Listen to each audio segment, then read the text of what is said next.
Sanju IT and multimedia ઇન્સ્ટિટ્યૂટમાં થયેલા guest સેશનમાં આપણે જોઈએ કે વિદ્યાર્થીઓએ આજે શું શીખ્યા અને શું મેળવ્યું.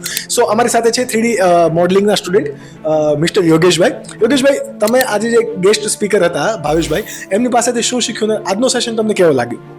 આજે ઘણું ખરું શીખવા મળ્યું. જે ગેસ્ટ આવેલા હતા એમની પાસેથી એમને અલગ અલગ બધી વેબસાઇટો અમને બતાવી જેમાંથી તમે ફાસ્ટ વર્ક કરી શકો. ઓકે.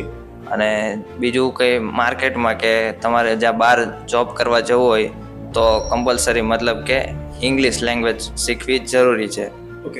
તમારા માટે આ બે પોઈન્ટ વધારે મહત્વના હતા કે ઇંગ્લિશ શીખવી અને તમને આજે માર્કેટ પ્લેસીસનું અને જે ફ્રીલાન્સિંગ કઈ રીતે કરી શકાય આનું જે તમને નોલેજ આપ્યું એ અત્યાર સુધી તમને હતું કે કોઈ એના વિશે આઈડિયા નહોતો?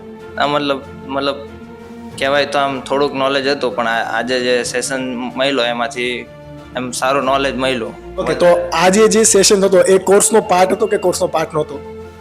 એટલે મતલબ કોર્સનો પાર્ટ તો ન હતો પણ અલગથી એક્સ્ટ્રા નોલેજ આપ્યું. ઓકે. તો તમને એમાંથી વેલ્યુ મળી કે જે તમારા લાઈફ માટે ઇમ્પોર્ટન્ટ છે? તમને શું લાગે છે એમાંથી વેલ્યુ જનરેટ થઈ રહી છે કે નહીં? ના, વેલ્યુ જનરેટ થાય છે.